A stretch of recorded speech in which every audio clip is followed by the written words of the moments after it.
This is Center Stage, putting your firm in the spotlight by highlighting business owners and other industry experts to help take your firm to the next level. Hey everyone, and welcome to Center Stage. I am your host, John Henson, and this week we are talking about your productivity and just how you can do more with the limited amount of time that you had, which I know is always one of the top concerns that you all out there have. And so joining us this week is one of the first guests that we had on Center Stage way back in episode number 7. She talked about the future of the legal world with Mark, our CEO here at Spotlight Branding, and now she has graciously come back and is going to talk to us about productivity. She's the founder of the $1 Million Solution, and she's also a founding shareholder of Steinbacher, Goodall, Yurchak, and that is Julie Steinbacher. Thanks for joining us. That's great to be here. Great to be here. So for people who didn't catch you the first time around, tell us a little bit about yourself. How did you get to where you decided to start the $1 Million Solution? Yeah. So first of all, thanks for having me on. I always enjoy the opportunity as president of the $1 Million Solution to be able to share with people about how to have the lives and practices that they desire. So, but really, John, how did I get here? Well, I'm really a serial entrepreneur at this point in time in my career. I own 6 different businesses. Wow. The $1 Million Solution is one of those that I really started 20 years ago. And it really helps, niche down, helping elder law and estate planning attorneys have the lives and practices that they desire. And I think we do a really good job at that because we're really authentic. Listen, I am an elder law attorney. I started my practice in my garage, and now it's grown to 4 locations across north central Pennsylvania. And I like being an attorney. I'm a CELA. I'm a fellow with ACTEC. I'm the author of the Pennsylvania Trust Guide. And so I think part of what I'd want people to hear from me is that I am a coach of attorneys, but I'm also an attorney, and I'm really passionate about making the journey better. So for those people who have dementia in their families, for those clients that we serve, and I'm also really passionate about helping attorneys and financial advisors who focus on long-term care have the lives and practices that they desire. So for me, it's all kind of interwoven, but I think the issue is, particularly for elder law and estate planning attorneys, I see people who work really hard, who are really good people, really good attorneys, and they're not having, the success that they really deserve. And if I can help them in some way, I would love to be able to do that. Yeah. And so I didn't even know this about you. You said you owned 6 businesses. Are you working on all 6 of them simultaneously right now, or have you sold a couple? No. I own a personal care home, which for many people listening could be like assisted living in other states. So in Pennsylvania, there's personal care and assisted living. So I own a personal care home, and I do work on that every week. So I'm going to talk about, productivity and peak performance, but I have my schedule very much chunked. And so Tuesdays, yesterday I spent some time there at my personal care home. I also own a marketing company. Now I jointly own that with Dave D. And we collaborate at a very high level. And helping people use marketing that really, really works. And so another business that I own is really kind of more real estate development. So I work on every one of my businesses, and by using the principles that we talk about today, I very rarely ever work more than 40 hours a week.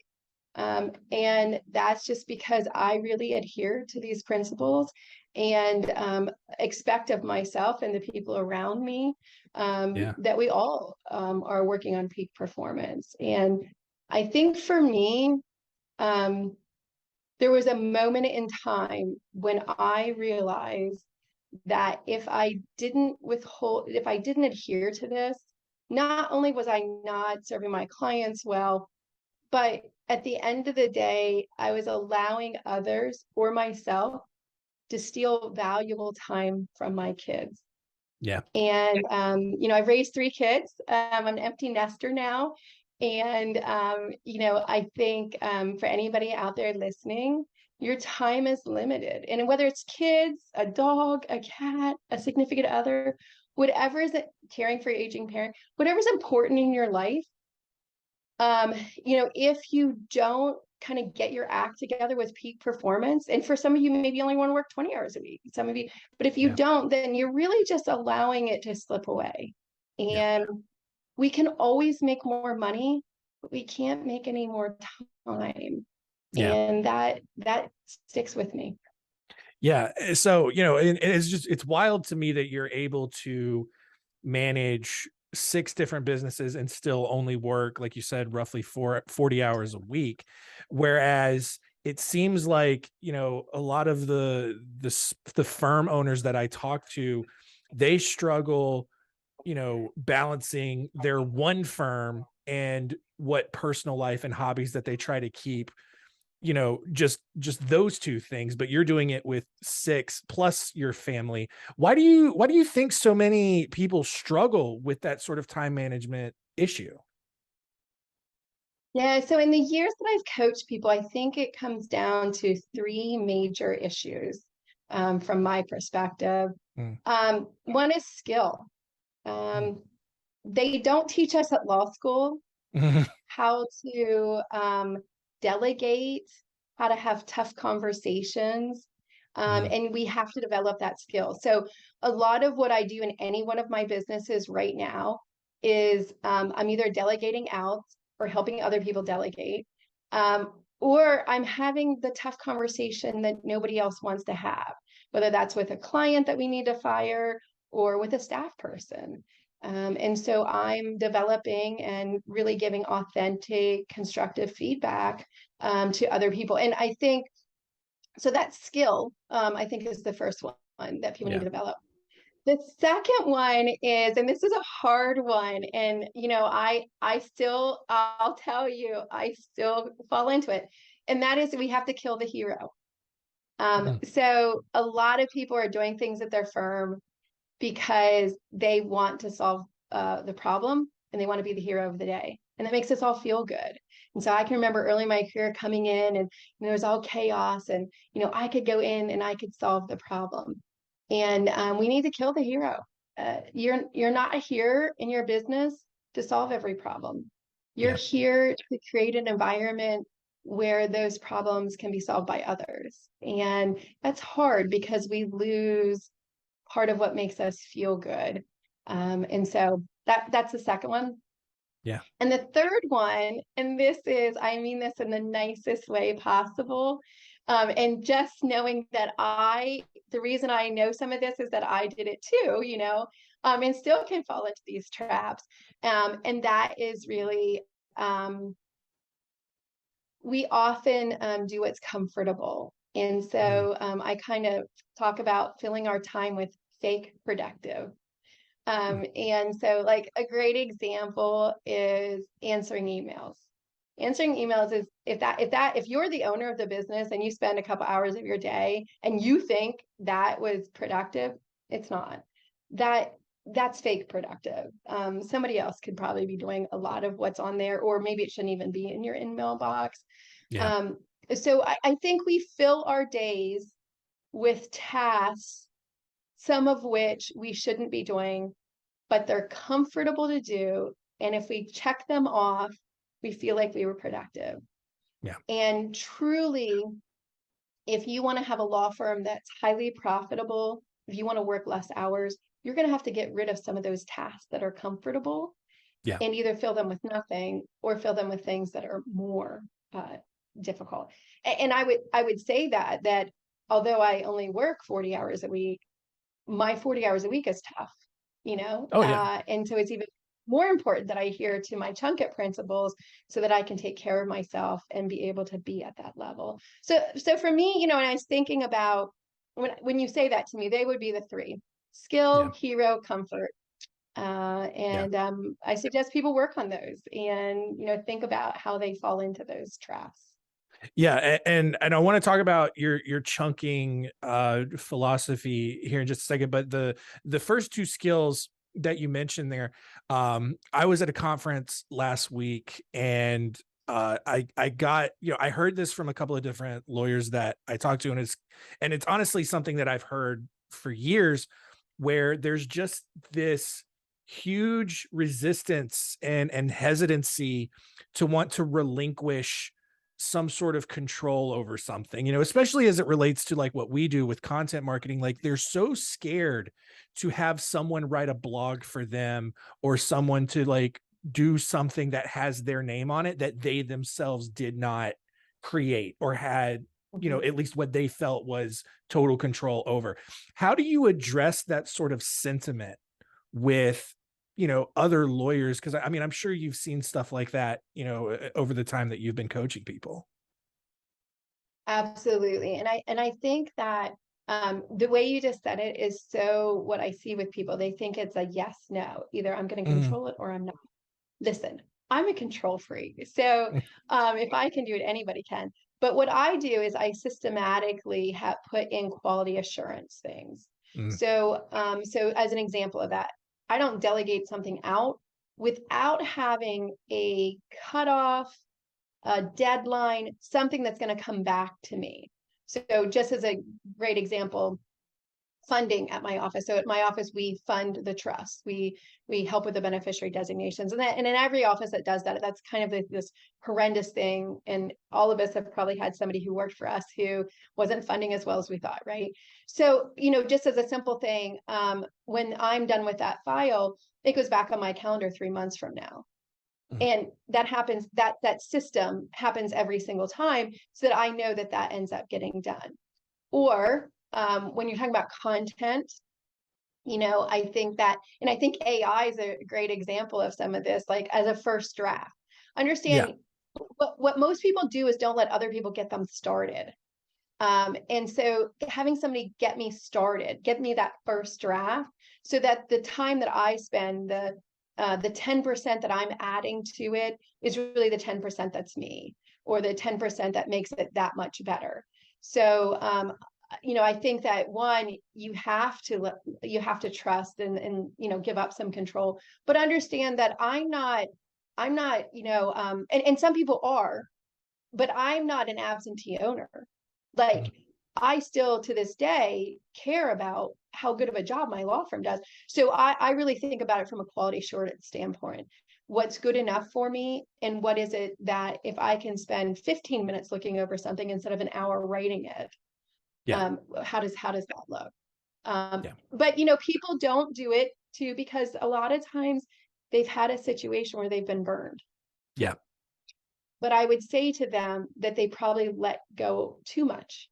Um, Mm. and so again, always thinking about that 10%. What's that? If I can take 10% of the time, how can I do it? And then be willing, Mhm. when you look at it, to say, this isn't what I was really thinking about. I really wanted something different. And that's hard, and that goes back to the Yeah. skill of, I'm willing to have that tough conversation and say, I know you spent a lot of time on this and it's not at all what I wanted. And so we need to go back and redo it. Yeah. So Yeah. And that's really, really enlightening, and just being able to see that, there's a much broader uh I guess path to take, rather than just that simple black and white kind of dichotomy there. So, all right, yeah. I did want to talk to you though about your chunking strategy, philosophy, or whatever. So, tell us, like, what exactly does it mean to chunk things, and how exactly do you start to do that? Yeah, absolutely. So chunk it really comes out of chunking our time, our energy, and our presence. And I'll talk about each of them individually. But Yeah. so time really understands that we best can work in chunks of time. And so if you on my calendar, every time, every second of the day, every minute of the day is chunked into what it is I'm supposed to be doing. That's really important. So if you're on here listening and you're like, I can't get everything done. the very first thing you should do is take, whether it's a task list or, written down or just files, whatever it is, take that and put it on your calendar as a chunk of time to get something done. Very specifically, not work on files. That is not specific. Work on Yeah. X file or, Yeah. get X blog content done, right? And it's going to take me an hour and really do that. And then if it doesn't all fit, understand that something needs to go. You need to delegate down. You need to decide it's something you're going to do 6 months from now. You need to decide it wasn't even important. But that's kind of working those chunk of the times. And what we know is, see, a lot of people go into work and they leave at the end of the day feeling that they got nothing done. And that's overwhelming and it's defeating. I go into work knowing that I'm going to get 3 things done. I get those 3 things done. Even though I still have 17 more to do, I'm not feeling defeated about that because there's a chunk of time that I'll get to that. Mm. And so I have to tell you, working in chunks of time like this, it's really about how you feel about what your day is. And that lends itself into energy and how we feel. So I probably have just as much to do as everybody else listening should feel overwhelmed, but I don't, because it's that chunk of time that I know. The other thing I want everybody just to really kind of know is we waste so much time. So at my office, there are chunks of time, like there's meetings where my team gets together, maybe my crisis elder law team or my wealth protection planning team. And my staff gets on there and they know that's when they get to talk to me. So like Thursday morning, I'm going to have a whole bunch of meetings. And if they want to talk to me about a file, that's when they have to talk to me. Another just really easy actionable thing is people cannot interrupt you. So if I work in a chunk of time, but somebody's knocking on my door, do you have a minute? No, I actually don't have a minute. And I know that is hard for people, but since I've been doing this, I have looked at study after study. The most recent study is out of the University of California. It's an Irvine study by Gloria Mark, and it says that 82% of all interrupted work is resumed on the same day. On average, it takes 23 minutes and 15 seconds to refocus on the original task. Wow. So if I'm sitting at my desk and I'm drafting an RLT and somebody knocks on the door and says, do you just have a question? Do you have a minute for a question? I've just lost 23 minutes. If that happens to me 4 times in one day, that's an hour. So we really have to educate people, our staff and people who need us, about how to interact with us. Yeah. So I could go on and on, but I know I need to move on to energy and presence. But any questions or any Yeah. thoughts? Yeah. So, the first thing that I thought of, I mean, if you have your calendar like planned out to the second, every second, like you said, is accounted for. What happens if something unexpected comes up? Like you talk about, you're raising a family. All of a sudden, what happens if like a child gets sick or you get sick and you have to miss work? Is there like, I know for me, there would be that internal panic, like, oh no, I'm falling behind. And now I have to like try to find more time somewhere to make up for what I've lost. How does this element of chunking it address that?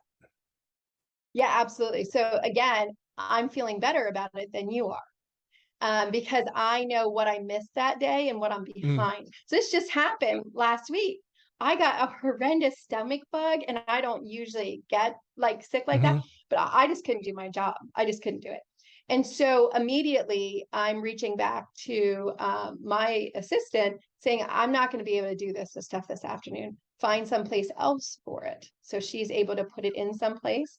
Or I'm, and some of that might be me deciding it didn't need to be done this week. If it does have to be done this week, then I need to put that in a place. And it could be that I'm putting it at 5 o'clock, which usually I don't work at 5 o'clock, or it could be that I'm choosing to put it on a Saturday morning. But then I put that on the Saturday morning. Saturday morning, even if I'm looking at that because something happened in that week, I can decide, well, could it be next week? Could somebody else start it for me? Hmm. Is it, now the reality of it is if I'm out 3 days and I'm sick, I am probably spending some time working on the weekend or catching back up. But the other thing is that two things I would add to that. One is crisis work at the office is not what we're talking about. So I thought your example was great because it's really something unexpected. Yeah. But at our office, I have time in my calendar to respond to crisis things or things that come up. So I have a chunk of time for that because it's going to happen. That's not Yeah. unexpected. Me getting sick last week was unexpected, but that, the fact that we do crisis work and clients need to talk to me this week, that's, you have to put a block of time for that, and have that expectation, moving forward. The other thing is that for me, I am so structured, and the only way this works is that I'm disciplined to do what I'm supposed to be doing, Yeah. in those time periods. And that's hard for me because I'm a quick start and I am not naturally that way, but I make myself do it. For me, the payoff is every once in a while, maybe once a month, I have what I call a flow day. And that day I get to do what I want to do. Now, that's still working because I like what I do, right? But I get to pick the projects, or I could get caught up on that day. And so I'm Yeah. adding those kind of flow days in there. And I know people who do that once a week. I do it once a month, and that really works for me. And what it does is it releases me from having to do what's on my calendar because, like, Mhm. I am very disciplined, and it is like, oh my gosh, can I go to the bathroom? Like, is it on my Yeah. calendar? Yeah. No, and I get that. So, And I appreciate that answer because I think, one thing that I'm seeing a lot is that a lot of people, they, something unexpected happens or something doesn't go according to plan. And there's just all of this internal panic or anxiety. And they only see one way. And it's yeah. usually like, it's the way that involves, oh gosh, I'm falling behind. I'm not going to be able to sustain this. I need to work extra hours, or I'm gonna have to like completely turn over my life to try to get back on track. But in reality, like, there are simple solutions to getting through this. It's just, like, you got to get into that rhythm. Like, obviously you do this a lot. You're an expert at it. Someone who's just starting out, like, they have to kind of take a step back, take a breath, and kind of explore all of those solutions. To your point, be a little bit of a fact finder at first and try to just get kind of a bigger picture of things and try to figure out and learn those things that you've learned along the way of like, okay, I can do this here. I can move this block over to a Saturday morning if I need to, or move it to a 5 o'clock on a weekday or something like that. Absolutely. And again, it goes back to I'm not feeling upset about Mhm. it. I'm Right. not feeling like I'm behind. And that goes into the energy. So Yeah. energy is also finite. And so we always like are, charging our batteries on our phones, and our own internal battery needs charge. And again, I won't have time to get into all this, but please know that a lot of this is really science backed, based. And so a lot of my information comes from heart math. I'm a certified heart math trainer. But Mm. the reality of it is that how we feel about something really, really affects our energy level. And I'm just going to give two examples. And these are kind of examples that people can implement immediately and get a lot out of. So first of all, is that when we feel there are feelings that we can have that give us more energy. Gratitude. It's why a lot of people get a lot out of a gratitude journal, or waking up in the morning and thinking about the things that they're grateful for. Appreciation, caring. All of those emotions actually fulfill us with more energy. Meanwhile, overwhelm, a frustration, they deplete us. They actually deplete our energy level. And so, as an actionable item, one of the things I suggest to everybody who currently does this to stop, and that is rehashing. So you're at the office, an employee does something that you find very irritating, and you just can't believe it's happening, and you rehash it. First of all, you should not be talking to any of your other staff about it unless you have an executive director. And that's a constructive conversation. But we also rehash at home with our Mm. spouses. That there's nothing good with rehashing. Rehashing just takes our energy. So I don't rehash at all.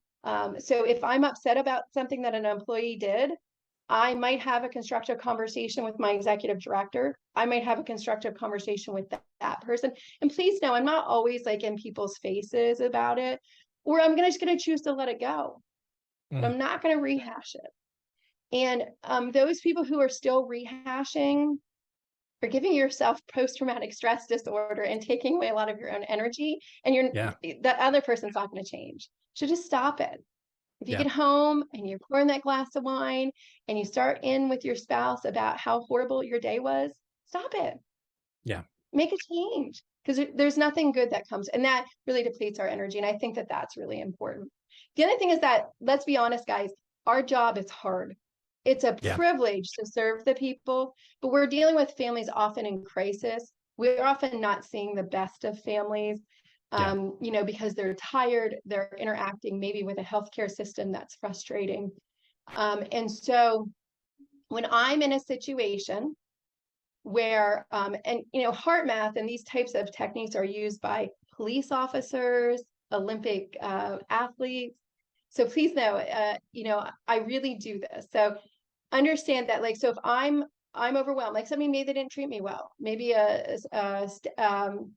a family member had unrealistic expectations, is being mean to my staff and mean to us, and one, I have to communicate with that person clearly, and I obviously can fire them, but more so than that, I have a choice in how I respond to that. And so I am going to purposefully change my emotional state from one of frustration to one that's energizing, whether that's caring for somebody, gratitude, feeling of appreciation. I can choose that. So literally, for me, one of the skills that I use is I go back to a memory. Mhm. So my son, my youngest, he's now 19, but when he was about in seventh grade, I was out of town someplace, and I came home and I walked into a high school, it was an away game, a high school gym, and my seventh grade boy was out there warming up for the game. He hadn't seen me in a few days, and he came over and he gave me the biggest hug. And I remember there was another attorney there that I know locally, and he said, "What seventh grade boy hugs their mother in front of everybody?" And I said, "My son, that's just who he is." And it's interesting. That's the moment I go back to.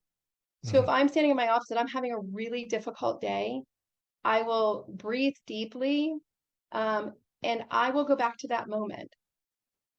Doing things like that, and I also meditate and I do all kinds of things, but that's Yeah. instant. And doing things like that allows us to change how we're feeling about something, and how I still have to go out there and have the tough conversation. I still have to confront it, but I'm doing it in a way that is much more productive. Mhm. And I'm going back to that. Yeah. And then finally, presence. So I said it's time, energy, and presence. And Yeah. presence is, a lot of people think productivity is multitasking. Like, Mhm. oh, and it is proven that only 2% of people are good multitaskers.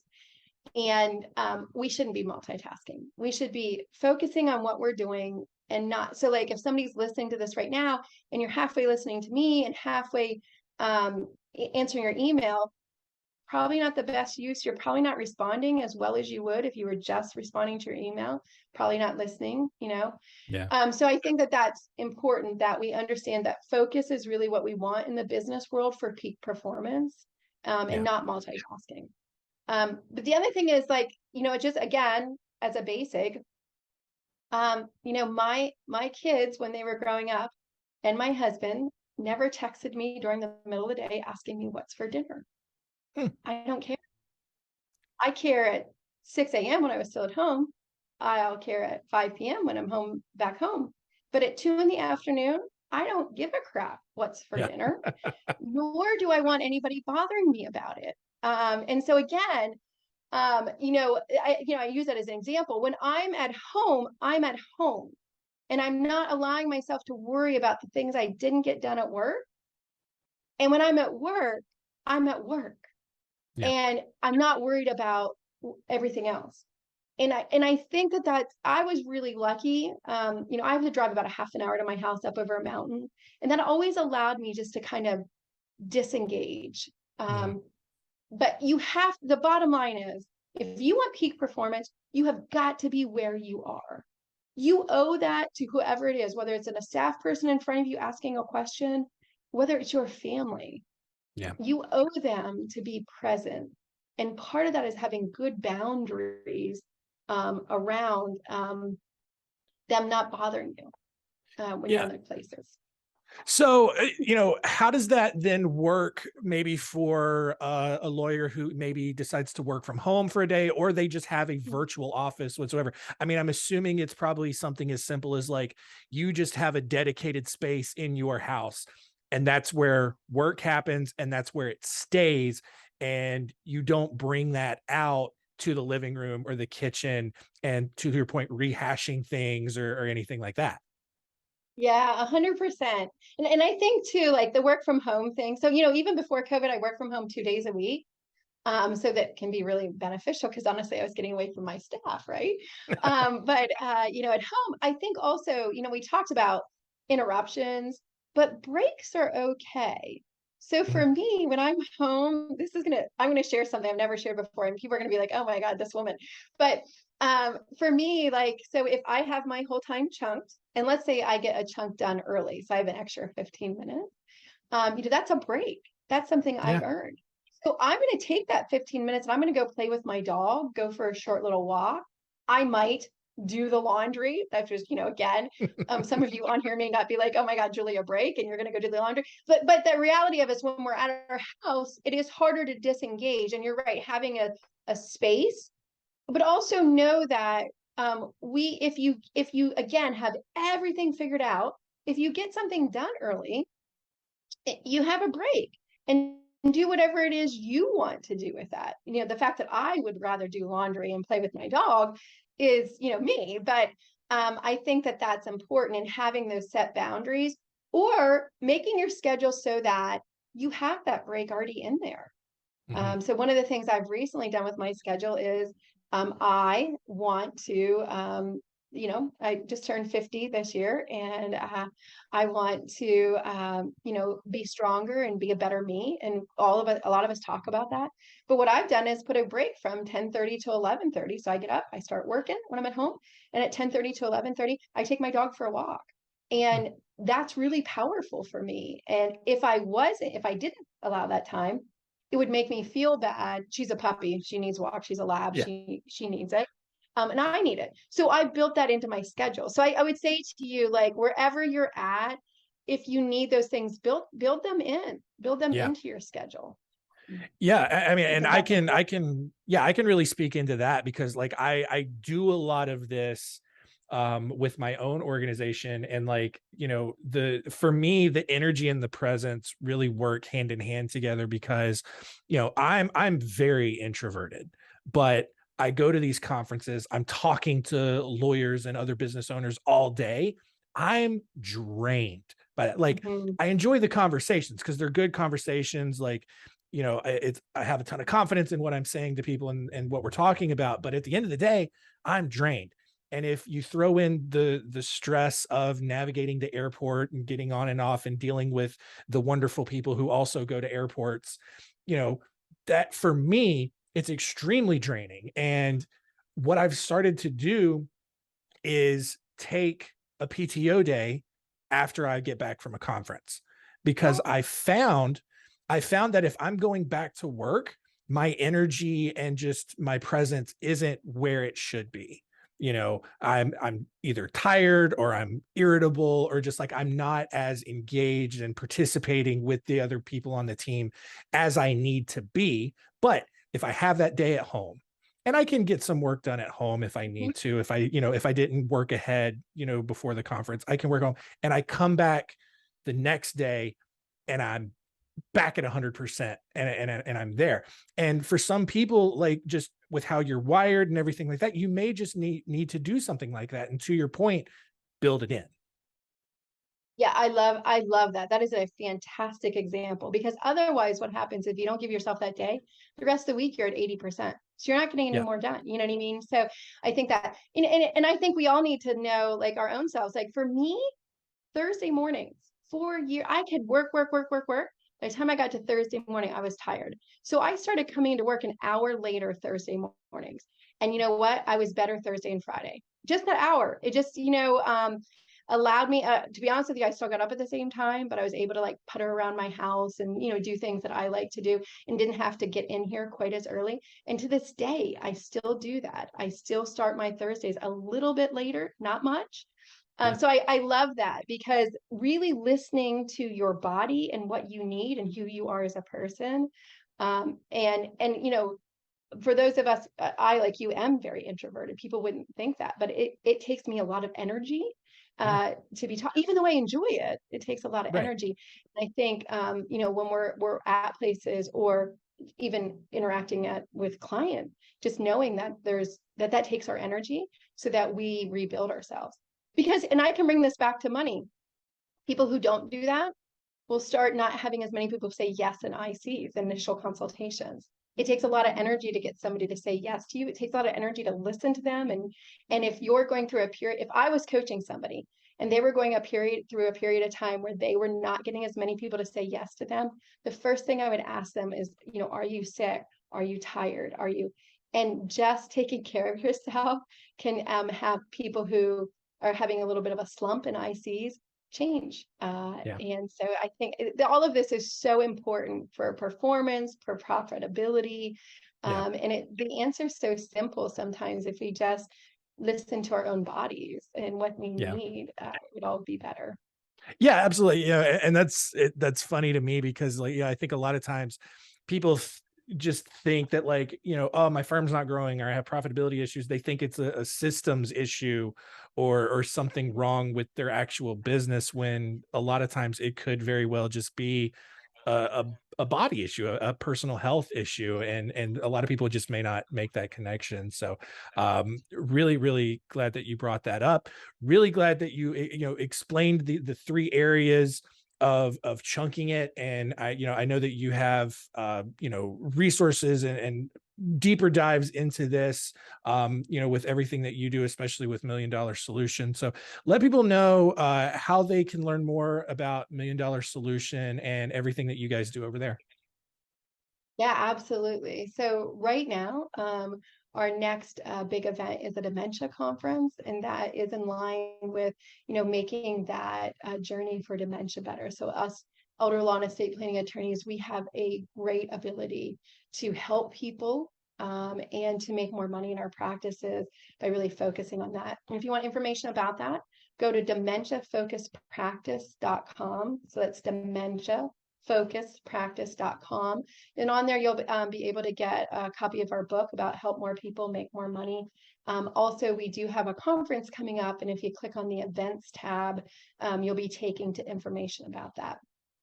If you have questions about what we've talked about today as far as chunk it, my suggestion is that you email Dom Lafredo at themilliondolarsolution.com. I'm sorry, themilliondollarlawyer.com. So that's D Lafredo, DLOFFREDO at themilliondollarlawyer.com. And happy to give you any information about that. We certainly have a lot of information, but we like to provide stuff to people that's meaningful. So quick conversation with Dom can help him guide you to the best thing for you at your stage to be listening to and to learn more about. Yeah. And I mean, I've known Dom for a few years now, really great to work with. I've been to the Dementia Focused Practice conference that you guys put on, Tempe, Arizona in the winter. Great alternative. And I'm sure you guys Yeah. appreciate that, especially being in Pennsylvania. But yeah, a really great event that you guys put on, a ton of great learning opportunities and ways to just equip law firm owners to better serve their clients. So I highly, highly recommend you check that event out and potentially make plans to go out there and go be a part of that. So one final question for you, Julie, before we wrap up here, and that is, if you had one final piece of advice for our listeners, what would it be? Uh, well, I guess do something, right? If life isn't what you want it to be, I would suggest that you take some action. So we talked about a lot of things today, but if you just took one piece of what we talked about today and implemented it, I think you can start seeing change in your life immediately. I also would say to everybody, it kind of comes back to what I started with. We can't get any more time. We can make more money always, but we can't get any more time. And I'd urge you to take the time to make your journey better. And for many people, getting a coach like me is really important in that. And whether it's me or somebody else, I think, understanding the value of that. So I personally wouldn't be where I was today, but for the coaches that helped me grow and gain the skills that I need. Rob Berkeley, was a great coach of mine who's passed away. He profoundly changed my life. And so I sit here today telling you about this stuff, but understand I'm a student of it too. And I suggest, start by implementing something that we talked about today. And if this is something that you desire, get a coach. And I'd be happy to talk to you about whether or not you and I are a good fit. But whether it's me or somebody else, I think life is too short not to make the journey what we want it to be. Yeah, absolutely. And such a great point. And I think it's something that I've been able to kind of crystallize recently and look at it from a different perspective, where it's like, maybe you have the skills to grow to $1 million firm on your own. But if your ultimate goal is to be a $5 or a $10 million firm, you might need to get the help of someone to help you get there. And there's nothing wrong with that. Just because you don't have the skill set to get there on your own doesn't mean that you still can't achieve that. There's so many people out there who can help you get to that point. So really good reminder there. I appreciate you bringing that up. And that is going to do it for us this week. Thank you so much for continuing to listen. Please leave a rating and a review wherever you're listening to the show. It helps us grow the show, get it out in front of more people so that they can get more great insight from fine people like Julie. And that's it. Julie, thanks so much for joining us. Yeah, thank you. Appreciate it. Thanks for listening. To learn more, go to spotlightbranding.com/centerstage.